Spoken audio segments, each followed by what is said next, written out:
Good morning, church. Welcome out to our Sunday school. We're going to sing some couple of songs this morning. We're going to start with a song, There is Power. There is power. Wonder.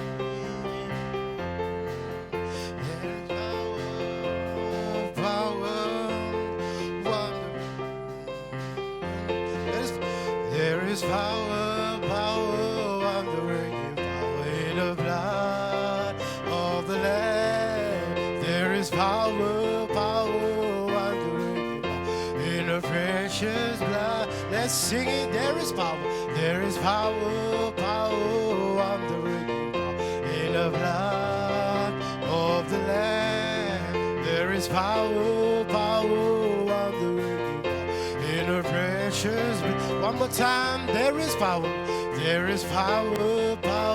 wondering in the blood of the Lamb. There is power, wondering in the precious. Oh, let's sing it. What a mighty God, what a mighty God we serve. What a mighty God we serve. The angels bow before him, heaven and earth. What a mighty, let's sing it. What a mighty God, what a mighty God we serve. What a mighty God we serve. The angels bow before him, heaven and earth. What a mighty, let's sing it one more time. What a mighty God, what a mighty God we serve. What a mighty God we serve. The angels bow before him, heaven and earth. What a mighty God we serve. Hallelujah. This morning I'm going to ask my brother Jonathan to open us in prayer.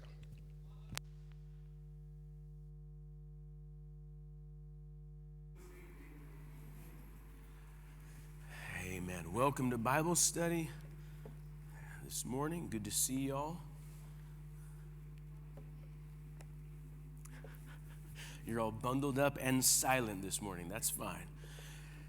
We are continuing our series this morning, speaking about the fellowship culture, fighting for our heritage.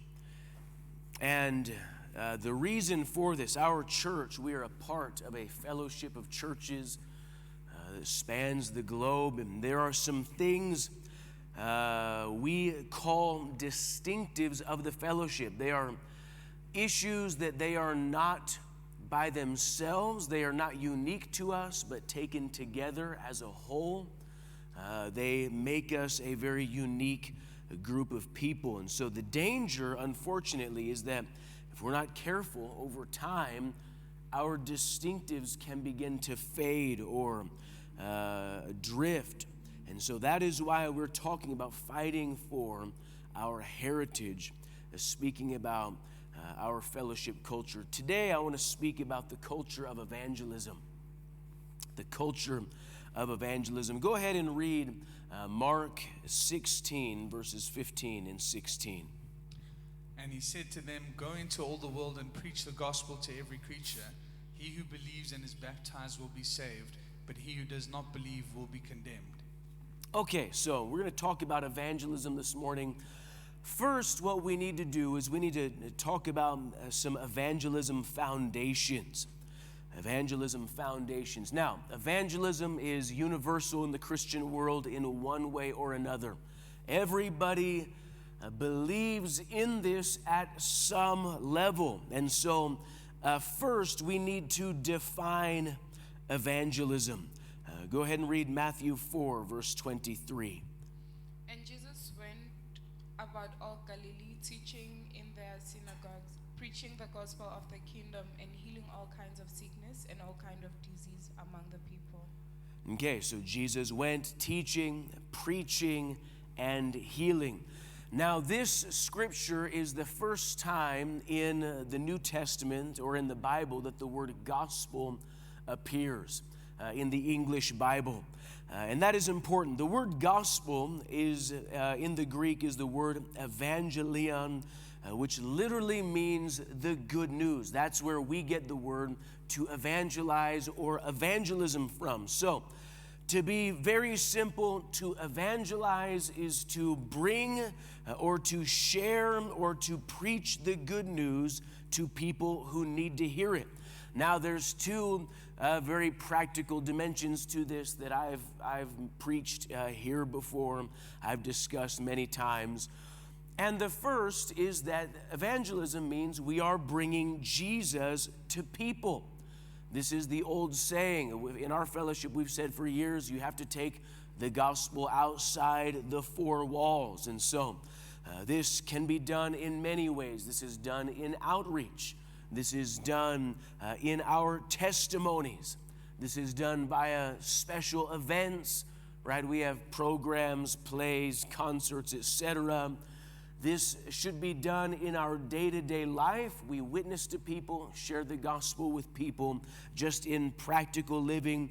But the point is, we are bringing Jesus to people. There's many people that they are never going to just wander into a church by accident, right? And probably many of us were like that. We didn't wake up one day and think, you know what? It's Sunday, I'm bored, let's go to church.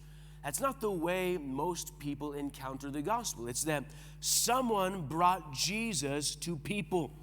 Pastor Mitchell said often that evangelism is a spiritual confrontation, but that has a connotation that you've gone somewhere.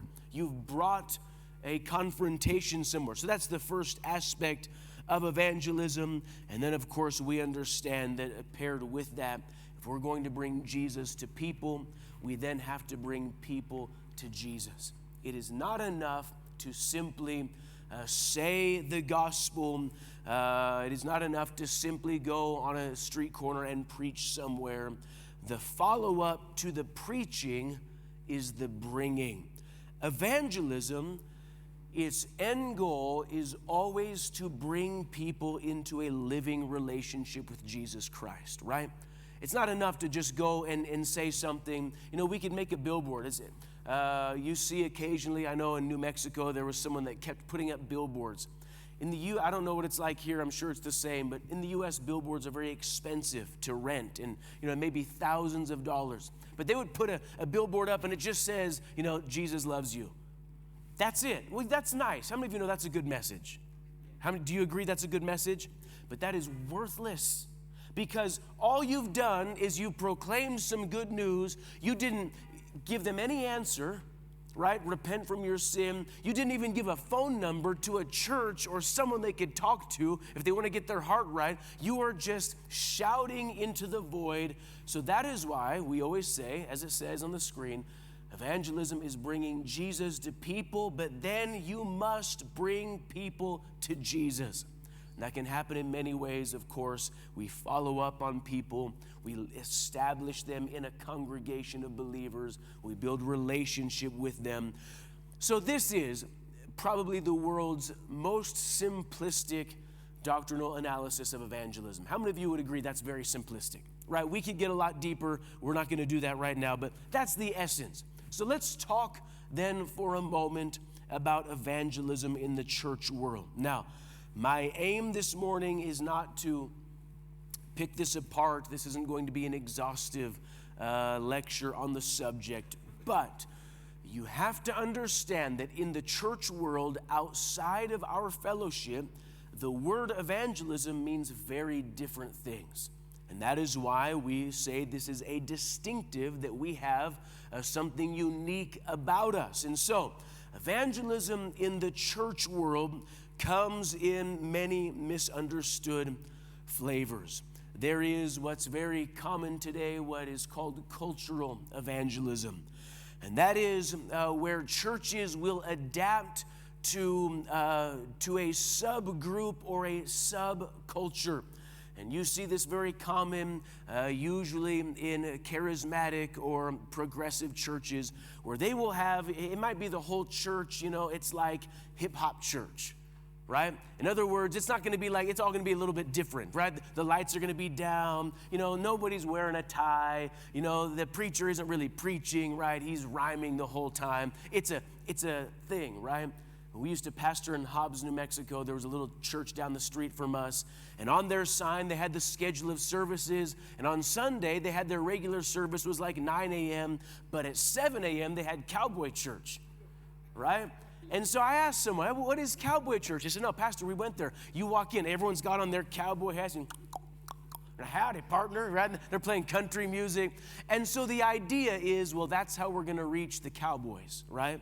In Albuquerque, New Mexico, there's a big church there. They have a little thing. They've got skate church. In other words, they've got a skate park, and they have church out there. It's the same church, but that's how they're going to reach people. That is called cultural evangelism. And you see this in lots of flavors, right? I've seen biker churches, right? It's everyone pulls up in their Harley but see, that's cultural evangelism. The idea is that if we adapt to some niche of culture, then we'll reach those kind of people. Then you see in the church world relationship evangelism. This is very common. This is taught in most of the mega churches around the world. And that is that if you just get close to people and you become really close friends with them, eventually they'll get saved, right? They're gonna really think you're a great, swell guy, and you're just going to influence them by the weight of your personality. Then related to that is another style of evangelism that I mockingly call the little light evangelism. I don't know if you've heard it. There's an old Sunday school song, This Little Light of Mine. You ever heard it? This little light of mine, I'm gonna let it shine, right? But see, there's a whole stream of churches that they believe if you just shine bright enough, eventually people are gonna look at you and go, man, something's different about you, bro. What do you have? I need what you have. You know, the problem is that doesn't work, right? Unless you're tripping on something. Then they're like, hey, what are you on? Where do I buy it, right? You're never going to shine so bright that some hardcore sinner is going to just look at you and go, oh, I need what you have.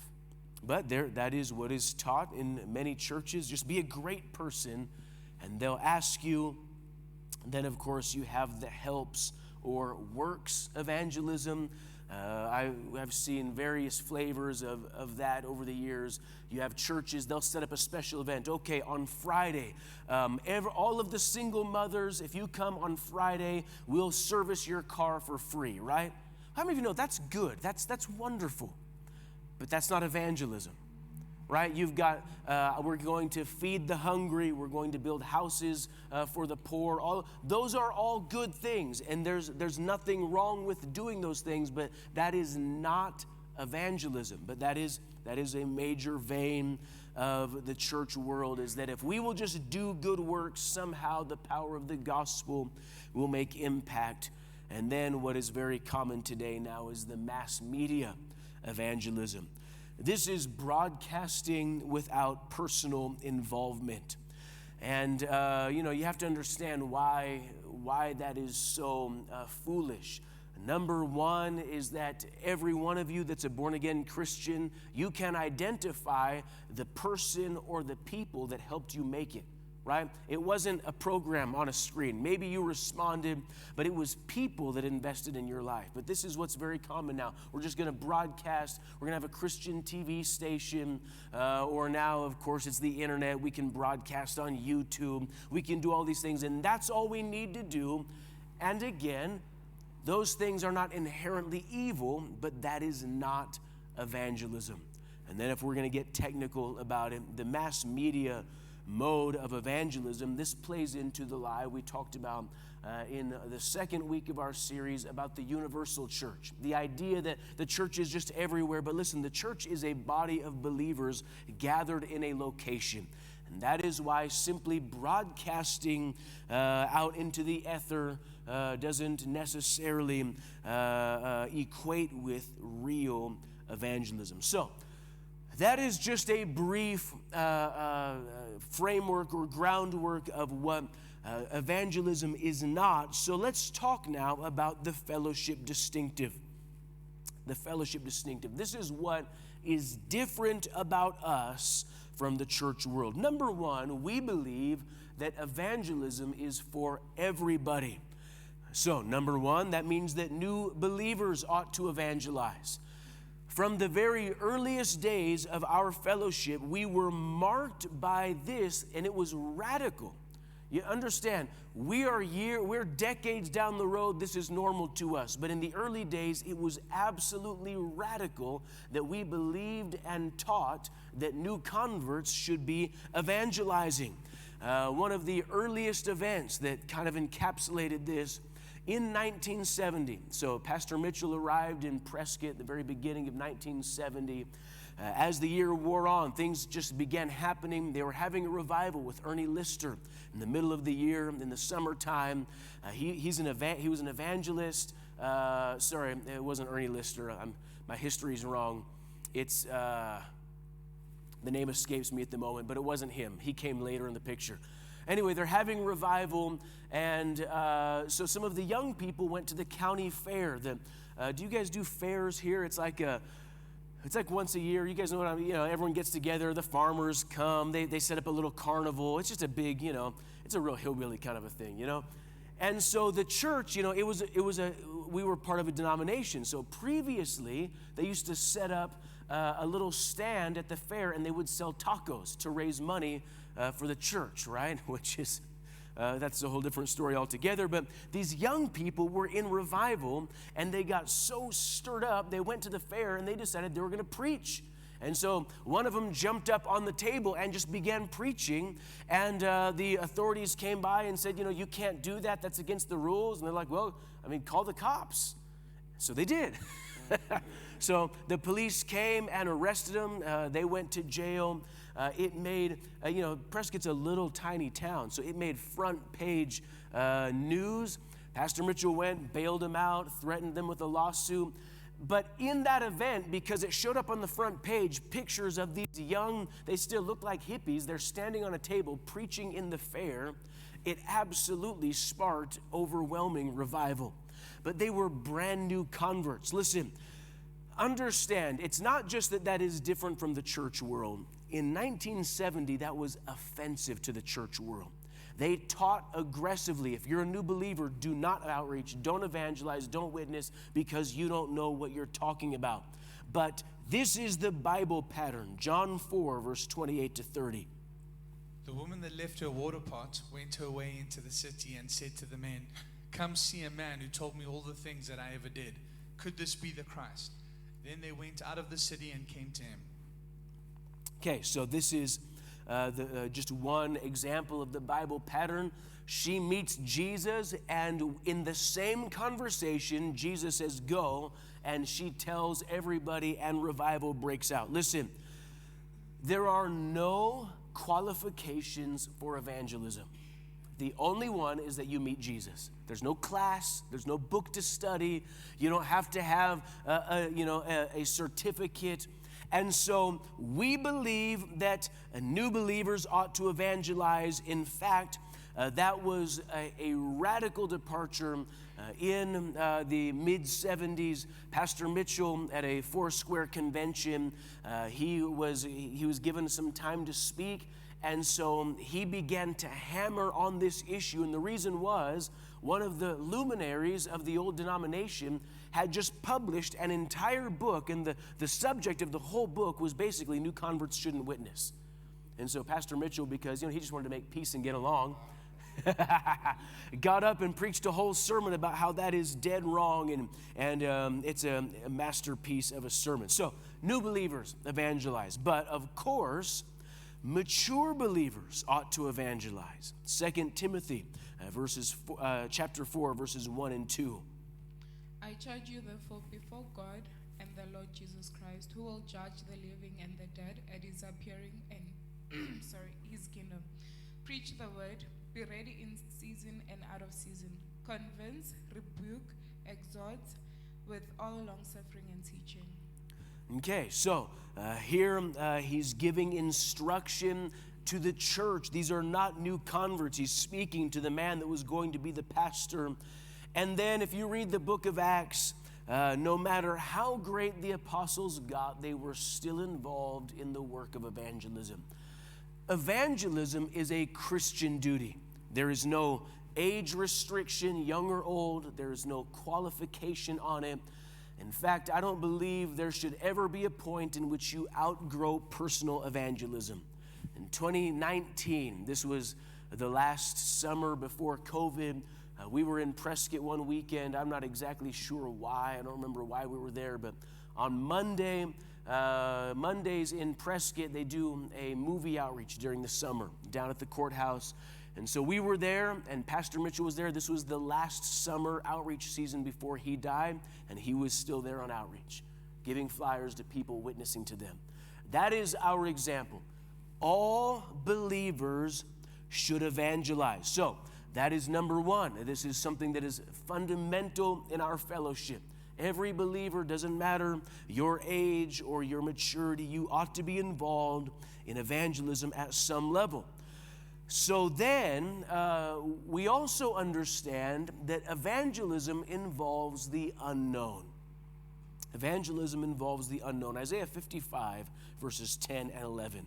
For as the rain comes down and the snow from heaven, and do not return there, but water the earth, and make it bring forth and bud, that it may give seed to the sower and bread to the eater, so shall my word be that goes forth from my mouth. It shall not return to me void, but it shall accomplish what I please, and it shall prosper in the thing for which I sent it.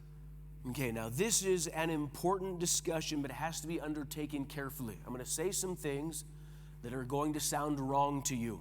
You've got to let me finish, and then it will make sense. Deal? So, we don't evangelize because it is effective. That is not why we evangelize. That's the part that sounds wrong, right? Now, here's the problem. Of course, evangelism is effective. We are here because of evangelism. It works. If you go and witness to people and make converts, you will build a church and you will touch the whole world. That is what our fellowship has proved. Evangelism is wildly effective, but that's not why we do it. In other words, evangelism isn't just, the best method for church growth. It's probably not even that. It's probably not the best method for getting people in the building. So we don't do it simply because it is effective, even though it is effective. And the reason that matters, the reason we have to have clarity on that, is that if we only measure by numbers, we will stop evangelizing, which is exactly what the church world did. The church world, listen, every church you go to, every organization, every denomination, they used to believe exactly what we believed. Nowadays, if someone knocks on your door on a Saturday morning, right, more than likely, it's either the potter's house or you're getting robbed. I mean, those are the only options, right? But see, it didn't used to be that way. Every church group used to outreach. They would knock on your door. They would come. They would do things. They would go have events. That is how every organization started, but we are the only ones that still do it. And the reason is because they looked at it from numbers. We go, and I knocked on 100 doors on Saturday, but I only saw one person come to church. That doesn't work. We need to find a different program. Because if numbers are your only metric, then very quickly you'll begin to change, you will shift, you will abandon it. This is possible even within our fellowship. All the things we do the 180 concert. We have all kinds of things that we're involved in. If you only measure by the numbers, it's very easy to quit. I had a man tell me one time, we've been doing the concert for this many months, and there's nobody in the church because of the concert, so we're going to cancel it. So a couple of things. Number one, well, you need to fix the concert. Don't cancel it, right? But number two, you're measuring wrong. When we have the concert, I see the altar call, but you know what else I see? I see disciples preaching. I see people involved. See, we're measuring differently. But if numbers are the only thing you measure by, I promise you, you will eventually abandon evangelism. So the church world, if you look, they've abandoned real evangelism. They've adopted, advertising campaigns, celebrities. It's remarkable to me, especially in, the mega church movement in America. They will have anybody stand behind their pulpit. They don't even have to pretend to be a Christian. right? One of these guys last week, he had a whole panel of celebrities. These people just came out of, the Oscars making R-rated films full of sex and violence, and yet he's giving them the pulpit. You know why? Because that's a way better way to get people in your church than evangelizing. Let's be real, right? If I were, pick South Africa's greatest celebrity, if I put a sign up and said he was going to be here this morning, a lot more people would be here. But that's what the church world has done. They looked at numbers. We tried evangelizing, and we got 4 people. But man, we had Denzel Washington come, and 1,000 people showed up.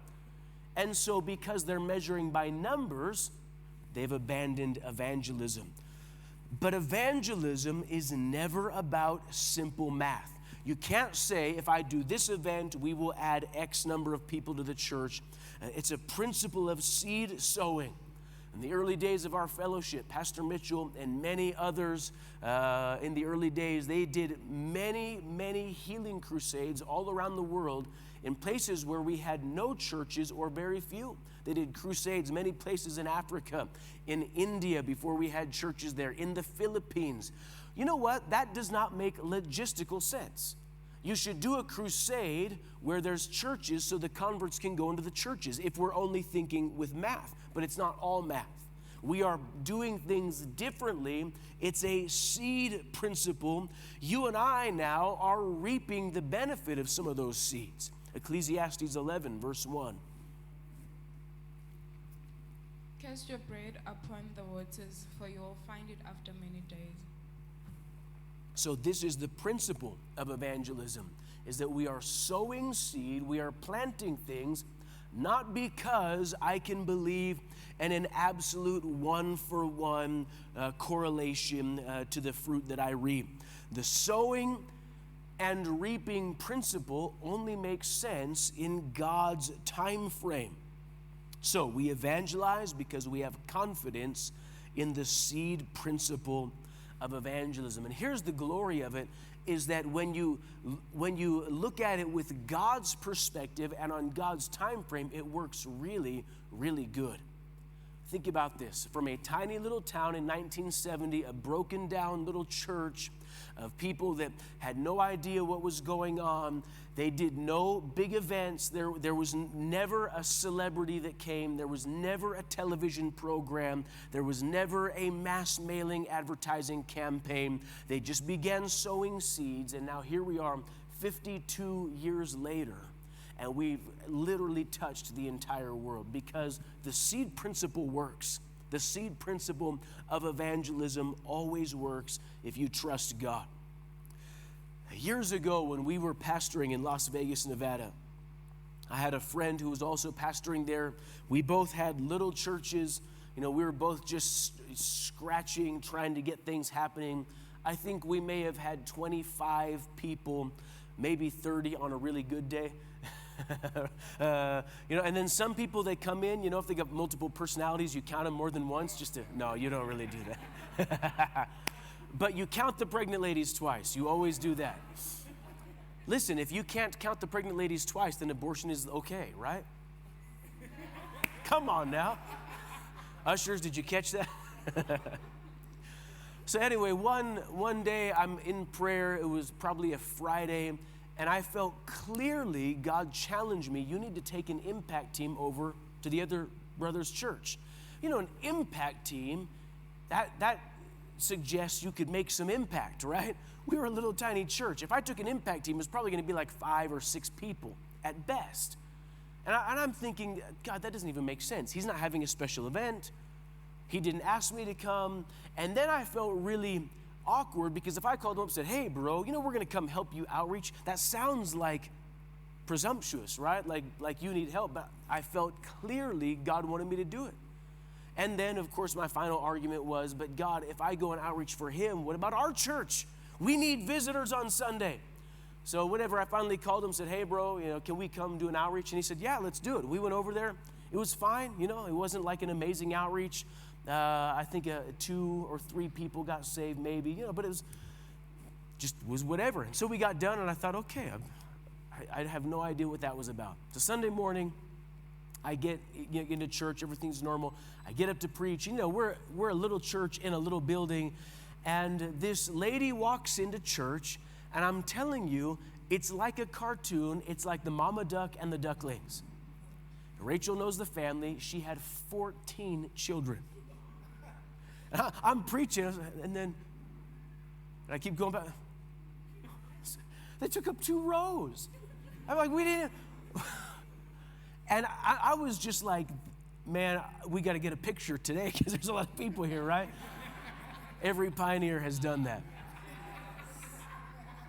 And while I'm preaching, just marveling, I felt clearly the Spirit of God. I'm not one of those people who says God spoke to me, but you get in a sense where God said, I will build my church.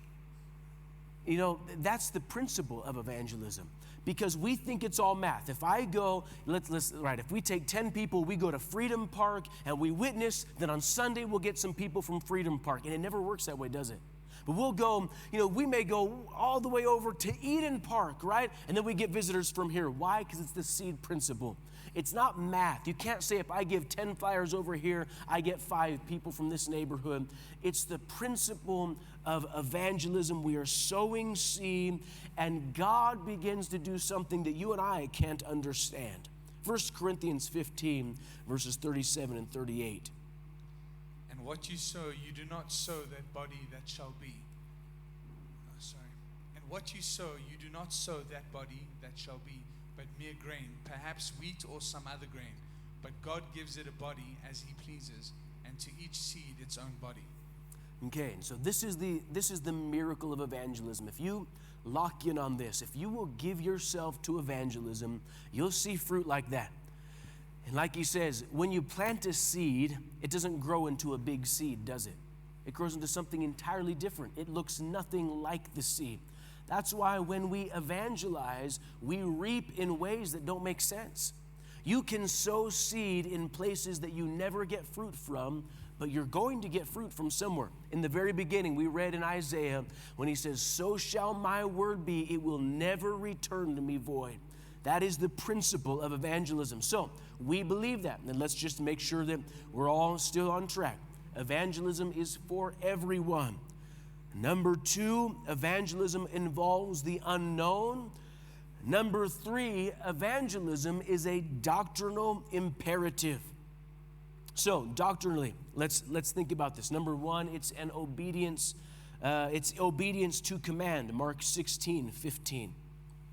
And he said to them, go into all the world and preach the gospel to every creature. Okay, this is a command. So we are obeying when we evangelize. Evangelism is a response to a need. Romans 10, verse 14. How then shall they call on him in whom they have not believed? And how shall they believe in him of whom they have not heard? And how shall they hear without a preacher? And so this is practical. We evangelize not because it's the best way to build a church, but because people need to hear the gospel.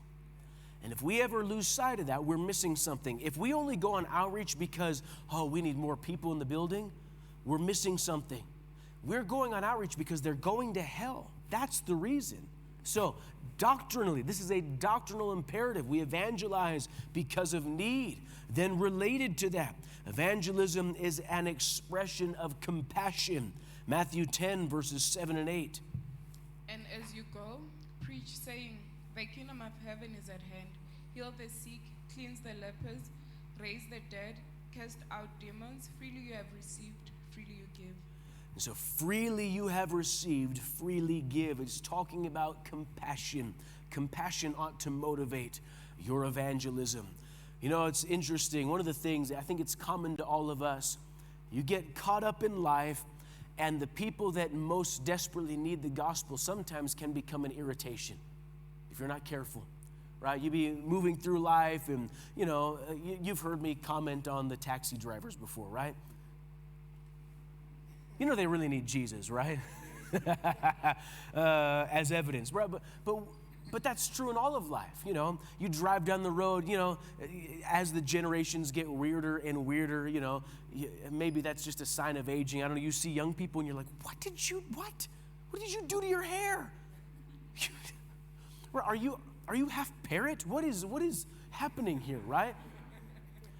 that's in all of us, but compassion ought to be the issue. When you see people whose lives are messed up and twisted, we ought to respond in compassion to evangelize. And then evangelism is engaging the supernatural dimension. Joshua 1, verse 3. Every place that the sole of your foot will tread upon, I have given you, as I said to Moses. And this is a crucial issue. Evangelism is often about dominion. One of the reasons that we intentionally go to physically different places to evangelize is this issue. Now, you know what? You don't have to go there. If you were to set up, if we did an outreach every single day at ShopRite, eventually we'd reach everybody in Eldos, right? Everyone's got to buy groceries somewhere, right? You could go to 2 or 3 stores and cover them all, but that's not the point.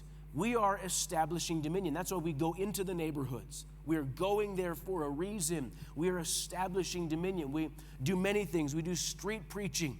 Street preaching, historically, is not radically effective in making converts, but it's very effective in establishing dominion.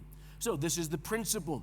We are engaging a supernatural dimension of dominion when we evangelize.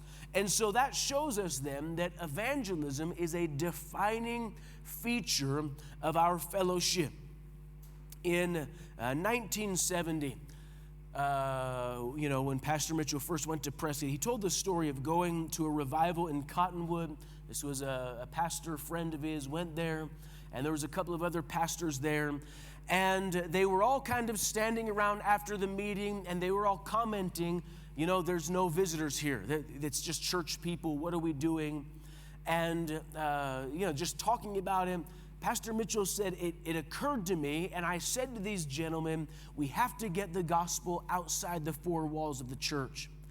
When he made that statement, another man said, you know what I heard about, and some of you have heard this story, I won't go into great detail, began to tell him that in California, they were having these coffee houses, which is like what has developed into our music scene. You should go and see this. So he went, discovered the coffee house ministry, began to implement that. Then through the concert ministry, then of course there's music groups. They began to go into other cities to play music. Then that sparked the idea of what they used to call the guerrilla team, right? Not G-O-R, gorilla, not the animal, right? I don't even know how to spell, G-E-U, G-U-E, guerrilla, right? Like guerrilla warfare. The idea was we're going to go into a city, we're going to hit them hard, they'll never know what happened, we'll get people saved. And then what happened as a natural result of that, people were getting saved, but there was no church. And so we began sending couples there to plant churches there. Of course, that is a drastically simplified version of the story, but understand, everything we do came from evangelism. Right? Just the idea that we need to get the gospel outside the 4 walls sparked the conversation. There's this music ministry. They brought the music ministry back. That turned into out-of-town outreaches. That turned into church planting, discipleship. Now we've touched the world. Listen, this is the defining element of our fellowship, that we are preaching the gospel outside the church. We're not doing advertising campaigns. We're not just simply putting an ad up somewhere. We are personally taking the gospel outside the church and making impact that way. So then, an important note while we're here, I mentioned earlier, Pastor Mitchell in the Foursquare Convention, his sermon about new converts witnessing. What happened when he preached that sermon is that we were marked in the organization. We were marked as being different and as being troublemakers. We were the opposite of the denomination. I mentioned already that a prominent denominational leader had just released a book insisting that new converts shouldn't witness until they've had proper training. So this became what defined us, but then think about this. It was that simple idea of evangelism that eventually turned into church planting, and church planting is what caused, and we'll talk about this in a future lesson, but that is what caused the denomination to force us out. They simply did not want us planting churches our way, and so they forced us out. So this issue is what defined us. This is why there is a potter's house. This isn't just the color on our flyer. This is a defining element of who we are. So we've said we have a culture of evangelism. That's what we've been talking about this morning. That idea of culture, it's something that permeates every action, every response, every plan. It is our culture. We'll put a quote up from Pastor Dave Marks. He's our leader in Chilliwack, Canada. And he said, when I joined the fellowship, there was an incredible culture of evangelism. It was part of the fabric that carved a unique and distinct place for us in the church world. Even with this plague, of course he's talking about COVID, even with this plague, we still outreach.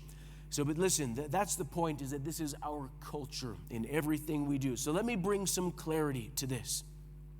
Most churches have some level of what they call evangelism. I mentioned that before, Ryan. Various different things. In fact, I probably would say all churches have something, but you have to understand. Remember 2 weeks ago when we talked about prayer, the culture of prayer, and we made a distinction between people who pray and people who are prayers. You remember that, right? That is the difference between an event on the calendar and a culture of prayer. Evangelism is the same. Every church does evangelistic things, but it's an item on the calendar. It is not a culture, right? Next week is Easter. Every church is doing something for Easter. This will be their big thrust for evangelism, more than likely. Easter and Christmas, or maybe they'll have, a couple of, but it's special events. It's an item on the calendar, and that is what the church world does. Usually these are things that they're a big splash, but they don't have lasting results. And again, of course, you understand, my point is not that those are evil. Those things are wonderful. We're doing the same, right? We're having a play over Easter weekend, but the difference is we're doing something 3 times every week all year long.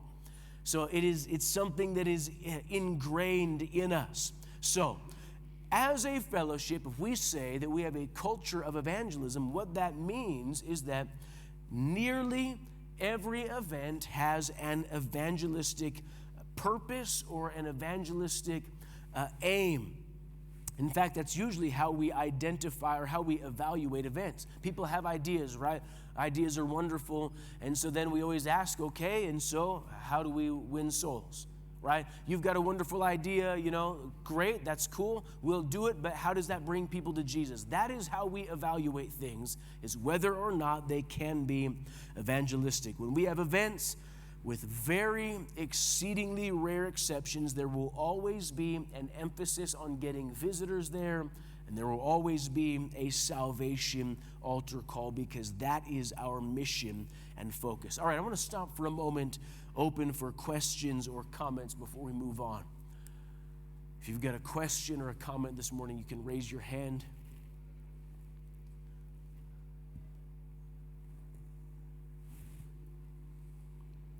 Anyone at all? See, they're taking your mics because they've got great faith that there's going to be a question or a comment. That's good. Anyone? Question, comment, wave your hand at me if I don't see you. Yes, Daryl.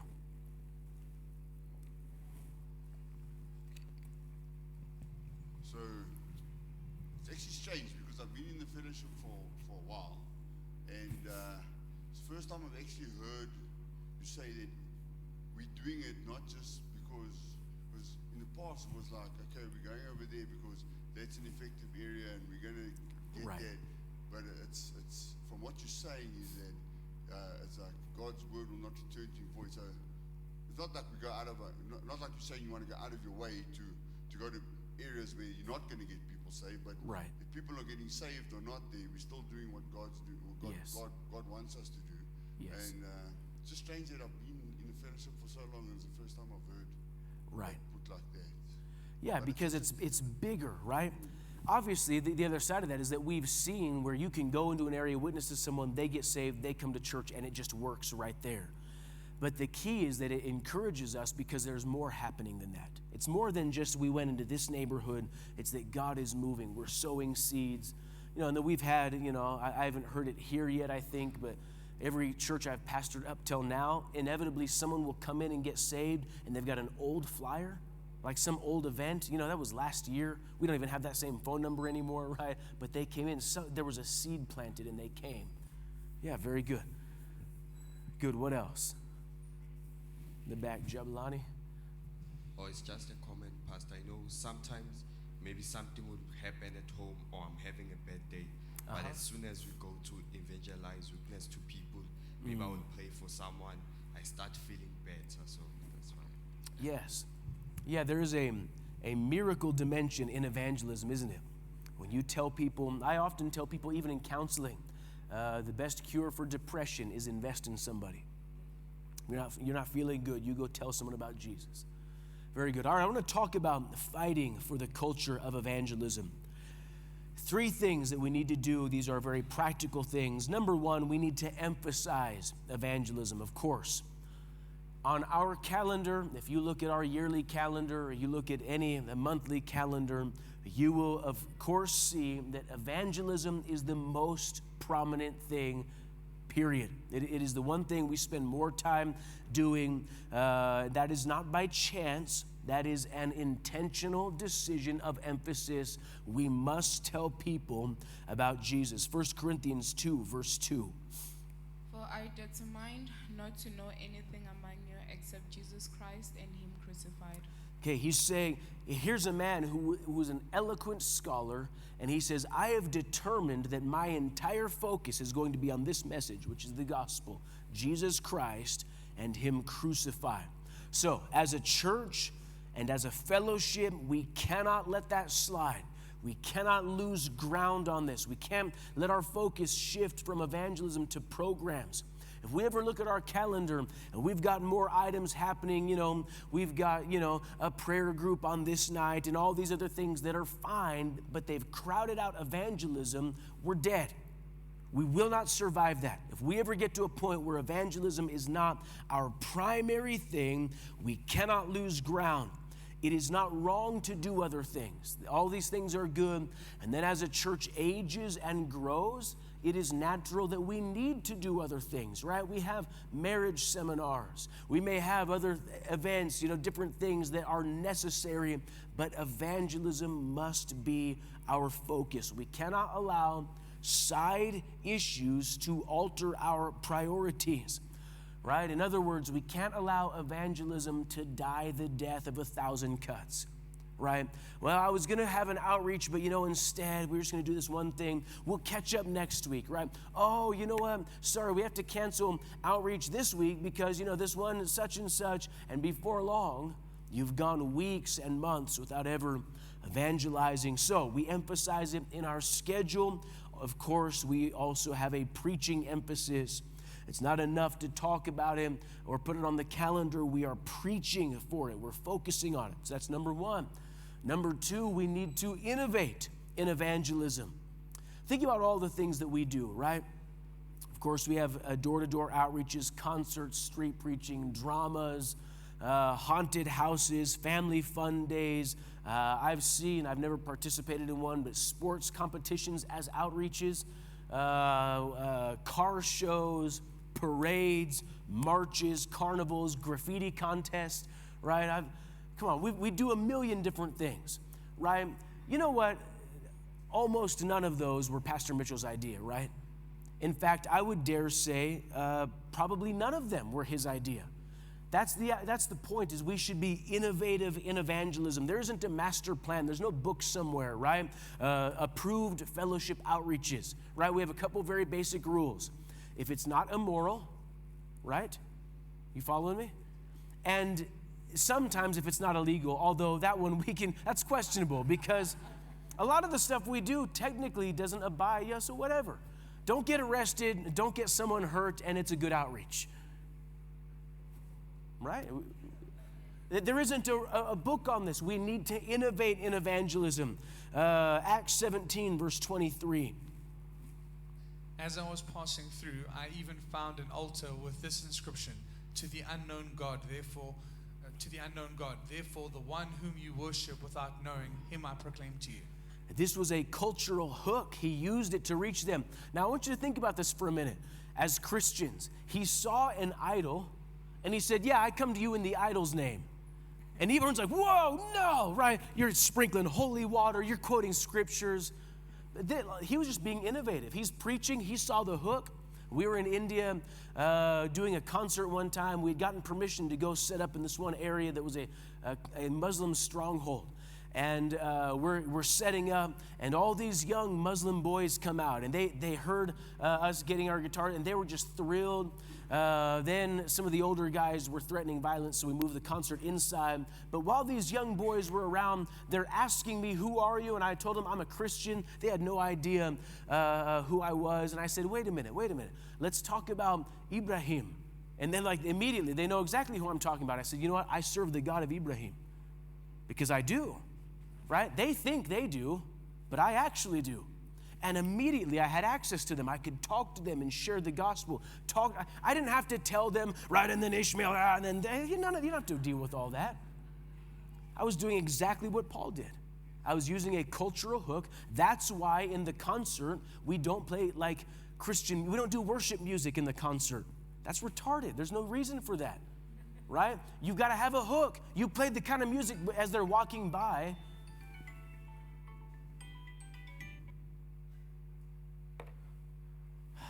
Sorry, someone is sitting on my wallet and it set off the location alert. So you got to play music in the concert that's a hook, that as people are passing by, they hear something they recognize and you draw them in, and then you've tricked them. You're actually singing about Jesus, not about the girl you were with last night. And so you've hooked them, now you can preach the gospel to them. We innovate in evangelism. The key in that is that this springs from the congregation, not from headship. And then ultimately, we need to celebrate evangelism. Pastor Greg always told us, celebrate what you care about, and you'll get more of it. That's why every Sunday morning we have outreach reports. This morning, some of the men are going to get up and they're going to give reports about the outreaches that happened this week. We are celebrating that. And so this is how we fight for the culture of evangelism. All right, we've got a minute or two for questions or comments. If you have a question or comment, raise your hand. Back here, to me. So, Pastor, my grandmother was in the Methodist church. Uh-huh. And I didn't know up until I came into the fellowship that when we say you go to Wesele, like the Wesleyan church, Right. that it was John Wesley. Right. I didn't even know who John Wesley was, even though the family was in the Methodist church for decades, right? Uh-huh. So when I came here, I learned that John Wesley was a street preacher. He was an outreach person. But that's not how we know the Methodist church. We say they're Wesleyans. In our language, we say they're Wesleyans, but they don't know who John Wesley is. Right. And I thought, whoa, that is scary. Serious. When she passed away, she had this beautiful funeral and everything, and someone remarked to me, wow, the Methodist church will give you a funeral to remember that. I will join this church for the memorial services and the funeral. It's so beautiful and emotional.